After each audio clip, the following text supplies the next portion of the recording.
When he was a little boy, his teachers thought he was slow and lazy.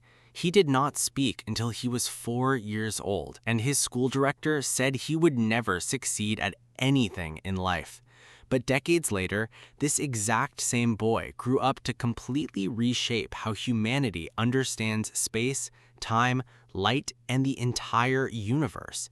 Today, his name is the universal symbol for absolute human genius. How did a quiet child who hated strict school rules become the most famous scientist in history? What secret mindset allowed him to see what no one else could see? Sit down, close your eyes, relax, and submerge yourself in this inspiring true story on Speak English Now.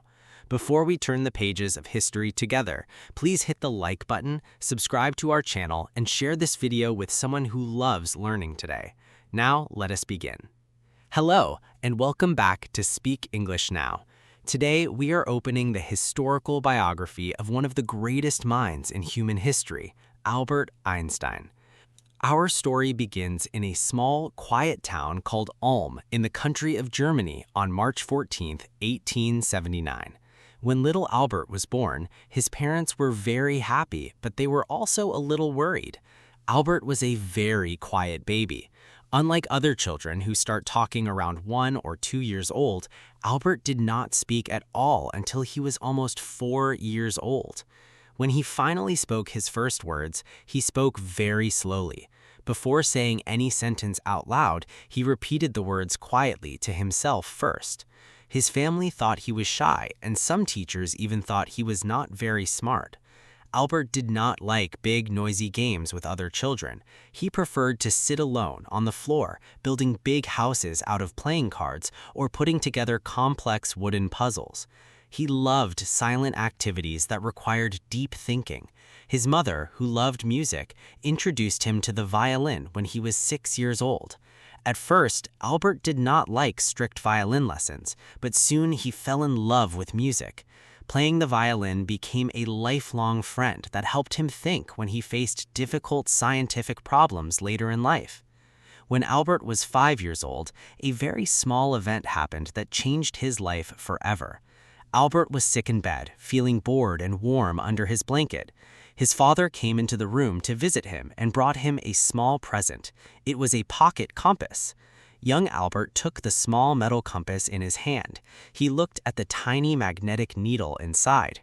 No matter how Albert turned the compass around, left, right, up, or down, the dark needle always pointed in the exact same direction, north. Albert turned the compass fast, but the needle held its place. This simple toy amazed the little boy deeply.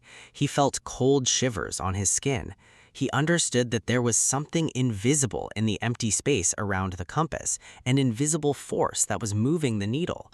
Albert realized that the world was full of hidden secrets that people could not see with their eyes. From that single moment, a deep, burning curiosity woke up in his heart. He did not just want to look at things, he wanted to understand how the invisible forces of the universe worked. That small pocket compass created a scientist.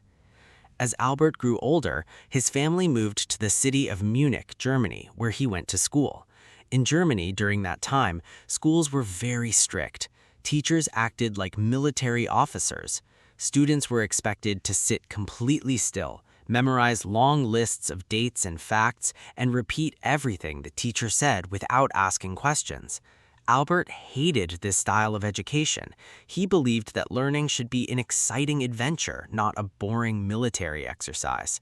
He asked many questions, such as, why does light travel? Or what makes the sky work? The strict teachers did not like his questions. They thought he was disrespectful and rebellious. One teacher famously told him, "Your presence in this classroom destroys the discipline of the other students. You will never amount to anything in life." Albert felt unhappy and trapped in school. But outside of school, he was reading advanced mathematics and physics books all by himself. By the time he was 12 years old, he had taught himself geometry and calculus, complex mathematics that university students studied. This shows us an important lesson. A child who does not fit into traditional school systems can still possess extraordinary hidden talents.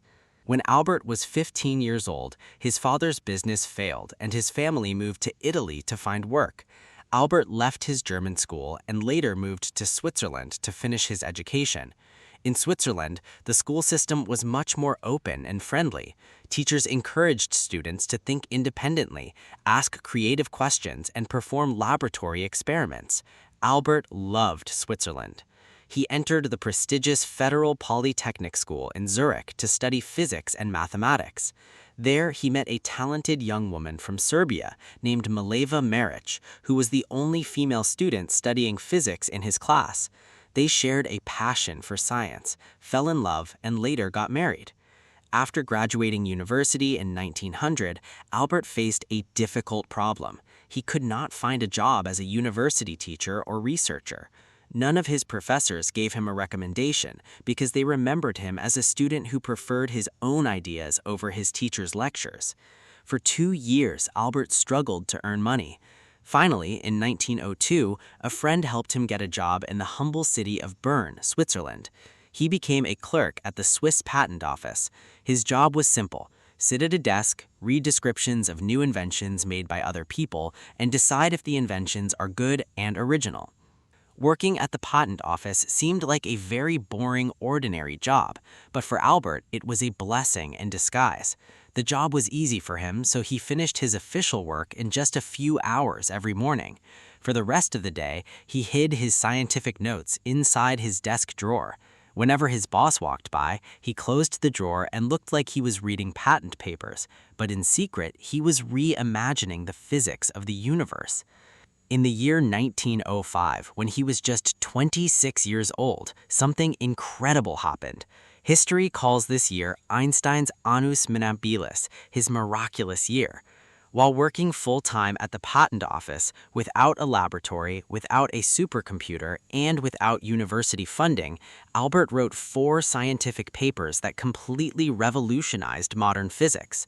In these papers, he proved that light travels in tiny energy packets. He proved that atoms really exist by analyzing how tiny particles move in water, and he introduced his famous theory of special relativity.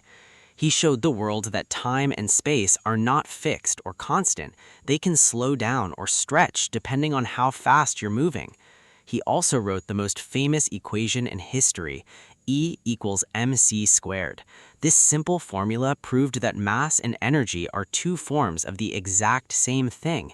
A small amount of matter contains a gigantic amount of energy. At first, the scientific world was quiet because Albert's ideas were so radical, strange, and new that many older scientists could not understand them. But slowly, top physicists realized that this 26-year-old patent clerk had solved problems that had confused science for centuries. Universities began offering Albert teaching positions. He left the patent office and became a famous professor in Switzerland, then Prague, and eventually in Berlin, Germany.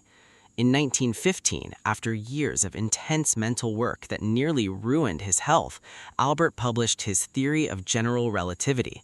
This proposed a radical new idea. Gravity is not just an invisible pulling force between objects. Gravity is the bending and warping of space and time caused by heavy objects like stars and planets. In 1919, British scientists tested Einstein's theory during a total eclipse of the sun. They measured the light from distant stars as it passed near the heavy sun, and the light bent at the exact angle that Einstein had calculated on his chalkboard. The news exploded across global newspapers. Headlines read, "Revolution in science, space is bent, Einstein is right." Almost overnight, Albert Einstein became a global superstar. In 1921, he was awarded the Nobel Prize in Physics, cementing his place in history forever. Chapter 7: Standing Up for Peace and Freedom. Albert Einstein was not just a genius scientist living in an abstract world of numbers. He was a compassionate human being who cared deeply about peace, justice, and human freedom. In the 1930s, dark political clouds gathered over Europe. The Nazi Party came to power in Germany. Because Einstein was Jewish and spoke openly against war, violence, and hatred, the new political regime hated him. They burned his books in public squares, called his physics Jewish science, and even offered a financial reward for his harm. Realizing that Germany was no longer safe, Einstein left his homeland in 1933 and moved to the United States. He accepted a permanent position at the Institute for Advanced Study in Princeton, New Jersey, where he lived for the rest of his life. In America, Einstein used his world fame to help other refugee scientists escape persecution in Europe. He spoke out against racism, supported civil rights for all human beings, and pleaded with world leaders to stop building weapons of mass destruction.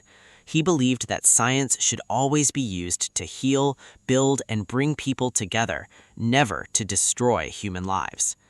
Chapter 8.